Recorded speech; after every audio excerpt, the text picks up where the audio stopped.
Selamat pagi pendengar setia Radio Cakrawala yang diberkati Tuhan. Salam jumpa pagi ini dalam kasih dan anugerah Allah bagi kita sekalian yang berharap dan bersandar penuh kepadanya.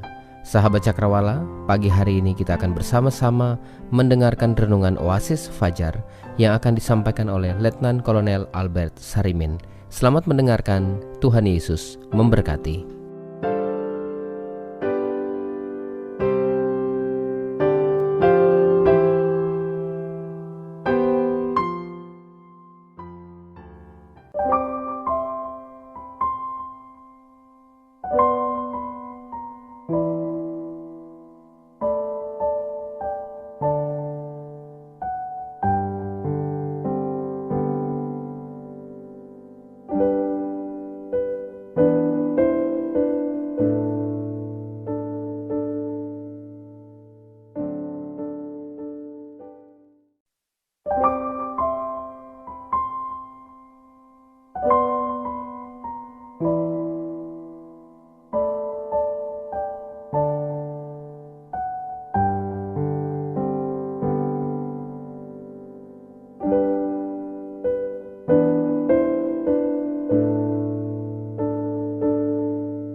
Salam sejahtera bagi kita semua, khususnya pendengar Radio Cakrawala dimanapun Anda berada.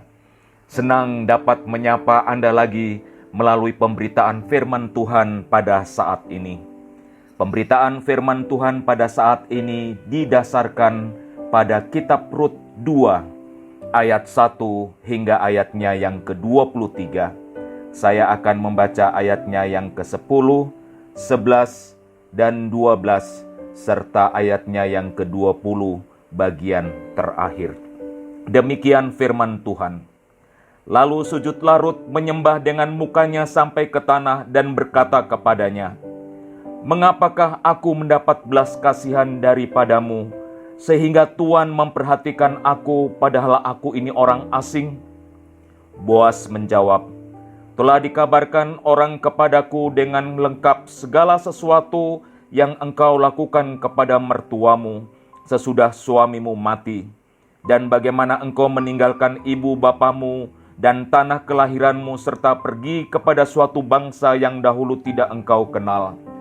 Tuhan kiranya membalas perbuatanmu itu, dan kepadamu kiranya dikaruniakan upahmu sepenuhnya oleh Tuhan Allah Israel, yang di bawah sayapnya engkau datang berlindung." Lalu kata Naomi kepadanya, "Orang itu kaum kerabat kita, dialah salah seorang yang wajib menebus kita." Saudara-saudariku sekalian, baru-baru ini saya tertarik pada sebuah status di media sosial, seorang yang memberikan inspirasi tersendiri di tengah-tengah berbagai bencana yang saat ini sedang diperhadapkan kepada kita. Menariknya adalah antara judul status dan gambar yang ditampilkan seolah-olah bertolak belakang. Status di media sosial tersebut memuat gambar seorang anak sedang duduk di atas batu dan menikmati sepiring nasi. Pemandangan yang ada di sekitarnya hanyalah tumpukan batu, dan ada beberapa yang berserakan. Sebenarnya gambar tersebut tidak ada yang menarik.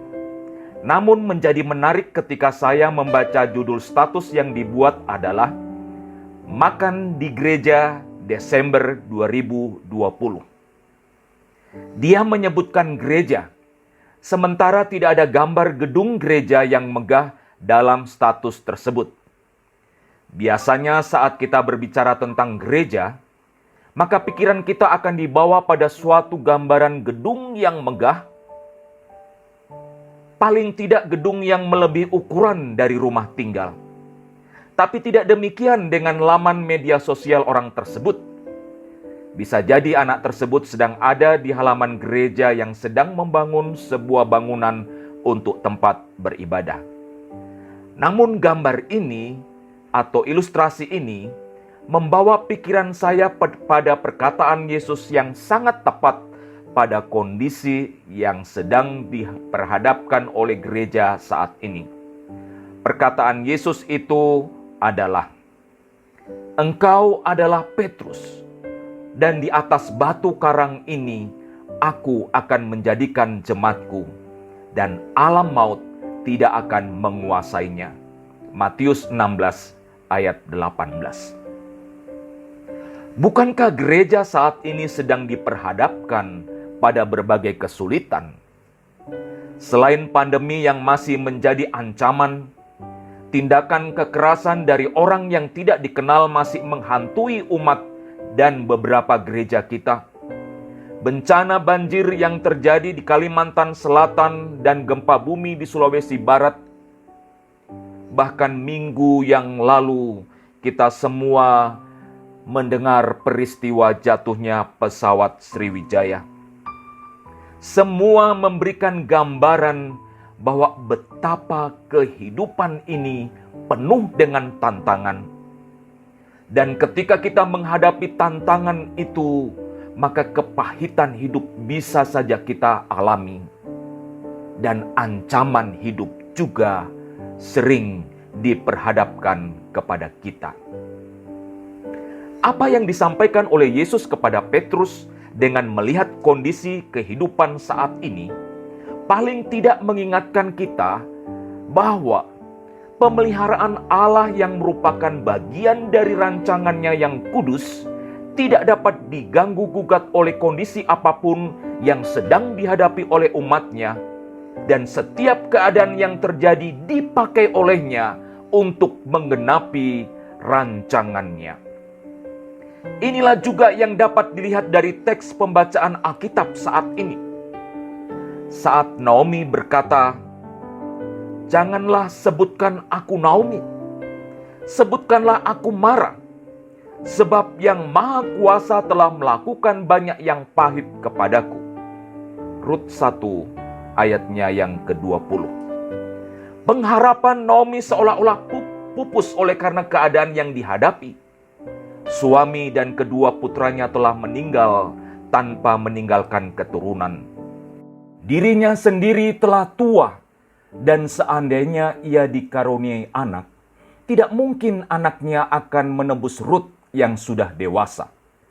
Harapan akan kesejahteraan hidup di tanah Moab lebih baik, ternyata realita mengatakan yang lain.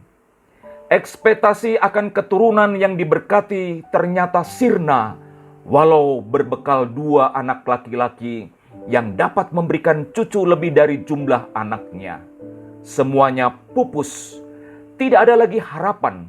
Itu sebabnya Naomi berkata, "Jangan sebut aku Naomi, tapi sebut aku Mara." Keadaan di sekitar Naomi tidak lagi menunjukkan kemaksuran atau keagungan dari keluarga yang darinya rancangan Allah yang lebih besar dan agung akan dinyatakan. Justru yang dihadapi oleh Naomi adalah sebaliknya. Kepahitan hidup yang disebabkan oleh berbagai malapetaka menimpa keluarganya. Tetapi apakah memang demikian? Apakah Moab, tempat Naomi dan Elimelek beserta dengan kedua anaknya mengungsi dari kelaparan yang terjadi di Bethlehem, hanya menyediakan kepahitan hidup bagi Naomi dan keluarganya? Dalam renungan hari Senin lalu sudah disebutkan bahwa di balik kepahitan hidup yang dijumpai oleh Naomi di Moab, Naomi dan Elimelek menemukan Rut melalui pernikahan anaknya. Dan melalui pernikahan tersebut maka panggilan bangsa di luar bangsa pilihan terlihat, dan panggilan Rut masuk dalam komunitas Israel terjadi, sehingga dari panggilan tersebut menyatakan bahwa di Moab ada rancangan Allah yang besar yang Allah kerjakan melebihi sekedar kepahitan hidup yang dialami oleh Naomi. Lalu apalagi yang bisa ditemui di balik dari kepahitan hidup yang dialami oleh Naomi di Moab? Jauh sebelum penebusan yang dikerjakan oleh Yesus Kristus, Allah sudah merancangkan bahwa bangsa-bangsa di luar Israel akan menjadi bagian dari bangsa yang dipanggil untuk hidup dalam anugerah ilahi. Inilah rancangan Allah yang kudus terhadap bangsa-bangsa di luar Israel. Kitab Rut menyatakan hal tersebut melalui narasi kehidupan mereka. Kepahitan yang dialami Naomi justru membuka pintu adanya penebus yang mengubah kepahitan menjadi keindahan. Perhatikan perkataan Naomi kepada Rut demikian. Orang itu kaum kerabat kita, dialah salah seorang yang wajib menebus kita. Oh saudara-saudariku sekalian, sebenarnya seluruh isi kitab Rut berbicara tentang penebusan. Perhatikan kata menebus. Kata ini menjadi titik balik kehidupan Naomi dan Rut yang pahit diubah menjadi yang manis. Kalau pada pasal 1 Rut berkata, bangsamulah bangsaku dan Allahmulah Allahku. Dan ini menjadi ayat kunci atau titik balik dari kehidupan Rut pada pasal tersebut. Maka ayat ini juga berkaitan dengan perkataan Naomi yang menyebutkan bahwa Boas akan menjadi penebus atas kehidupan, atas kepahitan hidup yang mereka alami. Pertanyaannya adalah, apakah perkataan Rut pada pasal 1 yang menyatakan bangsamulah bangsaku dan Allahmulah Allahku, dan dihubungkan dengan perkataan Naomi yang mengatakan dialah salah seorang yang wajib menebus kita, merupakan perkataan tanpa tujuan? Oh saudara-saudariku sekalian, perkataan tersebut sebenarnya merupakan ilham Allah, dan bahwa melalui percakapan tersebut karya Allah terus digenapi. Bukan merupakan suatu kebetulan kalau terjadi dialog antara Naomi dan Rut, maupun antara Boas dan Rut. Semua ada dalam rancangan ilahi untuk menggenapi rancangannya yang kudus atas kehidupan umat manusia. Narasi suci ini menegaskan bahwa Allah bekerja melampaui batasan-batasan yang terbangun dalam pikiran manusia, dan bahwa karyanya melintasi batasan yang sering dibangun oleh komunitas, baik itu batasan sosial, ekonomi, maupun batasan politik. Narasi penebusan yang dilakukan Boas atas kehidupan Rut mendorong kita bahwa panggilan sebagai orang percaya untuk melayani adalah panggilan melayani melampaui batasan-batasan yang terbangun di masyarakat. Dan bahwa roh pelayanan adalah pemberitaan keselamatan yang bersifat inklusif. Siapapun dipanggil untuk hidup dalam anugerah. Hal ini sangat tegas disampaikan oleh Rut. Perkataan berikut ini menjadi ketegasan bahwa siapapun dipanggil untuk hidup dalam anugerah ilahi. Perkataan itu demikian. Mengapakah aku mendapat belas kasihan daripadamu, sehingga Tuhan memperhatikan aku, padahal aku ini orang asing? Rut 2 ayat 10. Rut merasa bahwa dirinya dibatasi oleh batasan sosial ekonomi dan juga politik, karena dia tidak terhitung sebagai bangsa pilihan Allah. Tetapi melalui peristiwa mengungsinya keluarga Elimelek ke Moab, maka tanah Moab berbicara panggilan melayani adalah tanpa batasan, dan bahwa panggilan itu adalah rancangan Allah yang kudus. Sekali lagi, Moab berbicara panggilan melayani adalah tanpa batasan, dan bahwa panggilan itu ada dalam rancangan Allah yang kudus. Rancangan yang terlihat dalam perjanjian lama, khususnya melalui kitab Rut, digenapi oleh kehadiran Yesus Kristus. Kitab Rut berbicara tentang penebusan. Injil menyatakan bahwa Yesus Kristus adalah penebus manusia dari ikatan dosa. Kitab Rut berbicara panggilan atas orang di luar bangsa pilihan. Injil menyatakan bahwa Yesus Kristus datang dan melayani semua umat dari berbagai golongan, ras, agama, dan bangsa. Kitab Rut menyampaikan penebusan atas seorang asing dari bangsa Moab. Yesus datang menebus seluruh umat manusia. Yesus datang menebus Anda dan saya.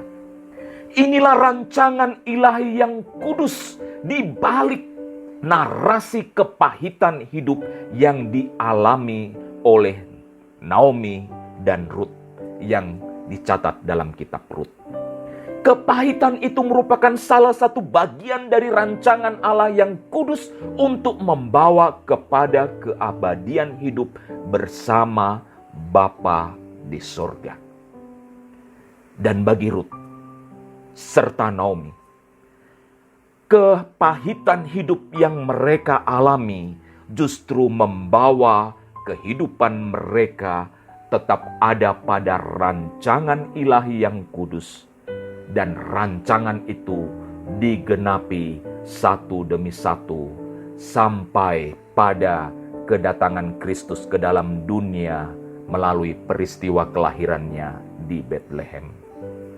Saudara-saudariku sekalian, saat ini kita sedang ada dalam masa yang sulit. Masa di mana pembatasan terjadi. Masa penuh tekanan oleh karena berbagai bencana dialami oleh umat manusia. Selain itu, kondisi kehidupan sosial yang terus mengalami perubahan memunculkan fenomena tersendiri. Berbagai gesekan terjadi yang berpotensi terjadinya konflik. Semuanya dapat membawa kepada kepahitan dan kehancuran hidup. Namun, melalui narasi yang dicatat dalam kitab Rut ini, kita diingatkan bahwa apapun kondisi yang terjadi dalam kehidupan kita, rancangan Allah yang kudus atas kehidupan kita tidak pernah digagalkan. Dan bahwa Allah dapat memakai berbagai kondisi kehidupan yang terjadi di sekitar kita untuk membawa kita pada penggenapan rancangannya yang mulia bagi kehidupan kita. Melalui firman Tuhan ini kita didorong untuk tetap ada dalam kehidupan sebagaimana yang saat ini kita jalani. Dan bahwa kita tetap mengalami kehidupan di dalam anugerah. Percaya bahwa Allah sedang menggenapi rencananya yang mulia melalui berbagai situasi yang terjadi.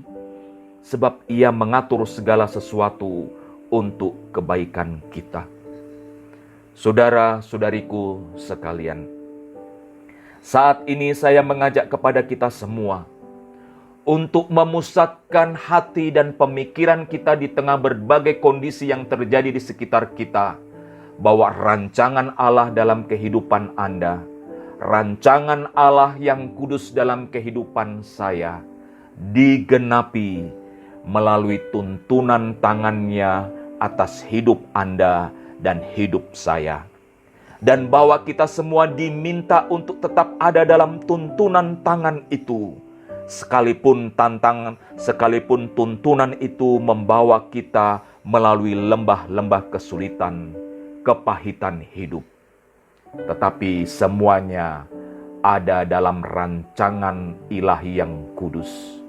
Dan bahwa berbagai kondisi yang diperhadapkan kepada kita itu adalah demi untuk menggenapi rancangannya yang mulia atas kehidupan Anda, kehidupan saya, dan juga kehidupan gerejanya. Gereja ada di atas batu karang yang teguh, sebagaimana perkataan Yesus kepada Petrus. Dan bahwa rancangan ilahi atas umatnya adalah tetap ada di atas batu karang, sekalipun alam maut berusaha untuk menguasainya.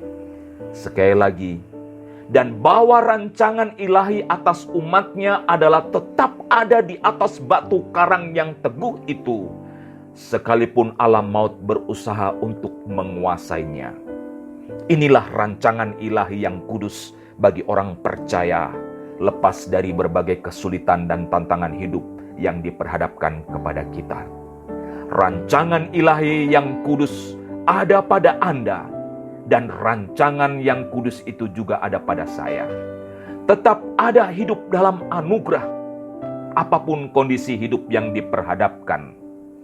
Kepahitan, kemenangan, kesukacitaan, semua akan mewarnai kehidupan kita selama kita hidup di dalam dunia ini. Tetapi sebagai orang-orang percaya yang ada dalam rancangan ilahi yang kudus dalam kehidupan ini, ingat bahwa Ia dapat memakai situasi hidup di sekitar kita untuk menggenapi rancangannya yang kudus dan mulia.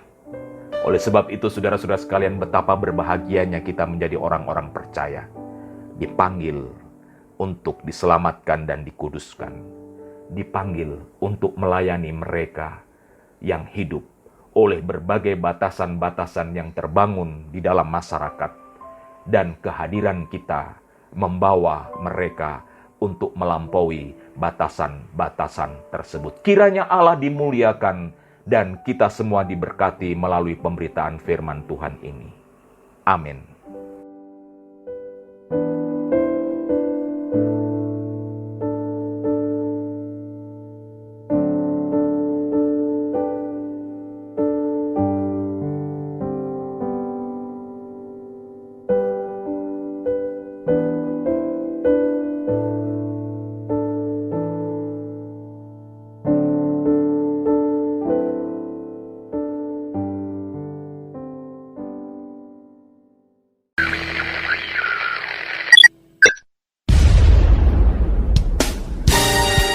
Pastikan Anda tetap bersama dengan kami di gelombang 89,2 FM, The New Cakrawala Radio. God bless us.